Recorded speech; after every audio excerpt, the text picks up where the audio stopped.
दोस्तों, मैं आपको जो भी जानकारियाँ दे रहा हूँ सब आरबीआई की ऑफिशियल वेबसाइट से हैं और पूर्णतः सत्य हैं। दोस्तों, 2000 के नोट बंद हो चुके हैं। अब आप सोच रहे होंगे क्या होगा, कैसे होगा, क्या करें, कहाँ जाएं? इसमें घबराने की कोई बात नहीं है। मैं 2 मिनट में आपके सारे कन्फ्यूजन्स दूर कर दूंगा।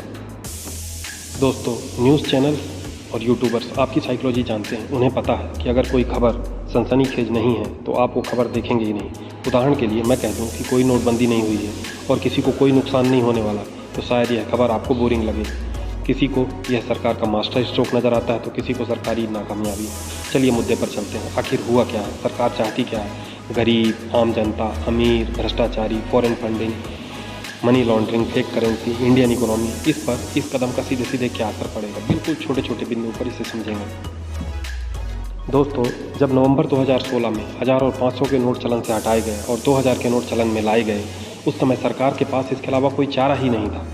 करेंसी को चलन में रखने, सिक्रेसी बनाए रखने के लिए सरकार को नोटबंदी के पहले नोट नहीं छाप सकती थी और प्रॉपर प्रिंटिंग प्रेस, कर्मचारी सब होने के बावजूद उस समय की करेंसी की मांग को पूरा करने के लिए सरकार ने नवंबर 2016 में सरकार ने 2000 के नोट जारी किए। यह तभी से तय था कि इसे ज़्यादा समय तक चलन में नहीं रखना है, नहीं तो हो सकता है यह और भी भयावह परिणाम दें। सरकार ने सारे काम तय रणनीति के अनुसार किए। कायदे से एक नोट जो चलन में है उसकी लाइफ लगभग 4 से 5 साल की होती है। मतलब ये कि वो 4 से 5 साल में पुराना हो जाता है या फट जाता है। सरकार ने पिछले साल संसद में बताया कि 2018 के बाद 2000 के नोट नहीं छापे जा रहे हैं। स्पष्ट था कि ये नोट अब हटने वाले हैं। सरकार ने क्रमवार पुराने नोटों को चलन से हटाने का काम भी पिछले 2 साल से शुरू कर दिया था। आप ध्यान दीजिए कि आपको पिछले 1 साल से 2000 के नोट कम मिल रहे होंगे। इसमें घबराने की कोई बात नहीं है। आरबीआई ने अपने मई 19, 2023 के नोटिफिकेशन में जो महत्वपूर्ण बिंदु बताए हैं मैं उनका जिक्र करता हूँ। नंबर 1, बैंक अब 2000 के नोट किसी को नहीं देंगे, ना ही किसी एटीएम में डालेंगे। साथ ही आरबीआई ने बैंकों से कहा है कि वो अपने 2000 के नोटों को वापस आरबीआई में भेजने की तैयारी शुरू कर दें। 2000 के नोट 30 सितंबर 2023 तक बदले या जमा किया जा सकते हैं। नोटों को जमा करने का जो नियम पहले बाकी नोटों के संबंध में है वही बिना किसी फेरबदल के जारी रहेगा।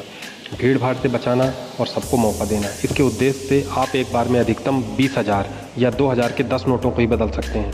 मई 23 से नोटों की अदला बदली का काम शुरू किया जा सकता है। आरबीआई अपने बैंकों को साथ ही आदेशित करता है कि नोटों की अदला बदली में senior citizens, person with disabilities और महिलाओं को कोई परेशानी ना हो, इनका विशेष ध्यान रखा जाए। आरबीआई ने इस संबंध में बार बार पूछे जाने वाले प्रश्नों की एक लिस्ट भी जारी की है। जैसे प्रश्न नंबर 1, 2000 के नोट चलन से क्यों हटाए जा रहे हैं? जैसा कि मैं पहले बता चुका हूँ, गवर्नमेंट की क्लीन नोट पॉलिसी के तहत ये नोट पुराने हो गए हैं। सरकार ने 2018 के बाद 2000 नोटों को छापा ही नहीं है, इसलिए नोट हटाए जा रहे हैं। प्रश्न number 2, what is clean note policy?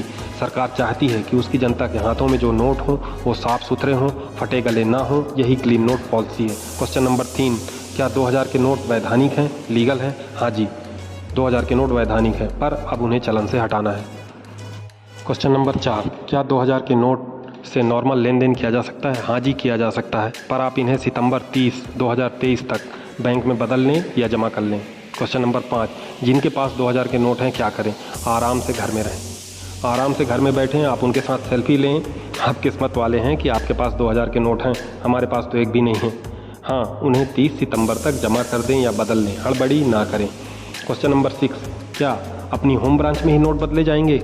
उत्तर, ना जी, आप किसी भी ब्रांच में अपने 2000 के नोट बदल सकते हैं। बस एक चीज़ ध्यान रखें, लिमिट 10 नोटों की है, यानी 20,000 रुपये की ही अदला बदली की जा सकती है। क्वेश्चन नंबर 7, अगर किसी को 20,000 से ज़्यादा के लेन देन की ज़रूरत हो और नोट सिर्फ 2000 के ही हों तो क्या करें? सुनिए, जिनको पैसा भेजना है उनके अकाउंट में डाल दीजिए, उनके अकाउंट में पैसा जमा हो जाएगा, वो पैसा निकाल लेगा। बस अदला बदली का काम 20,000 तक होगा। क्वेश्चन नंबर 8, क्या इस प्रोसेस के लिए कोई अतिरिक्त फीस लगेगी? ना जी, सब फ्री ऑफ कॉस्ट है, जैसा पहले होता था वैसा ही अभी भी होगा। क्वेश्चन नंबर 9, क्या करें अगर बैंक मना करे एक्सचेंज करने के लिए या डिपॉजिट करने के लिए? उत्तर, आप बैंक में लिखित शिकायत दें। अगर आपकी शिकायत का निराकरण 30 दिन में ना हुआ तो आप आरबीआई के कंप्लेंट मैनेजमेंट सिस्टम पोर्टल में कंप्लेन कर सकते हैं। cms.rbi.gov.in में अपनी कंप्लेन आप लॉन्च कर सकते हैं। इति कथा समाप्तम। अरे अरे रुकिए, मेन बात तो मैंने आपको बताई नहीं। मैंने शुरुआत में पूछा था कि इससे आम जनता, अमीर, भ्रष्टाचारी, फॉरेन फंडिंग, मनी लॉन्ड्रिंग पर क्या असर पड़ेगा। उत्तर है जी, कुछ असर ना पड़े। ये सब अपना काम पहले की तरह करते रहेंगे। रही बात फेक यानी नकली करेंसी की, तो अगर ये करेंसी, फेक करेंसी एग्जिस्ट करती है तो निश्चित ही उसको नुकसान होगा। इंडियन इकोनॉमी पर इसका असर ज़रूर पड़ेगा। करोड़ों रुपए का खर्चा आता है क्वालिटी पेपर और टेक्नोलॉजी में, पर सरकार की इच्छा शक्ति का हमें समर्थन करना चाहिए। क्लीन नोट पॉलिसी के तहत सरकार चाहती है कि आपके हाथों में जो भी नोट हो साफ़ सुथरा हो, कटा फटा ना हो और पुराना ना हो। सारांश दोस्तों, मैंने जो भी जानकारियाँ दी हैं सब RBI की ऑफिशियल वेबसाइट से हैं, जो पूर्णतः सत्य हैं। निश्चित ही आपको मेरी मेहनत अच्छी लगी होगी। सब्सक्राइब जरूर करें और अपने फ्रेंड्स, फैमिली के ग्रुप में भेजकर सबको जागरूक करें। जय हिंद।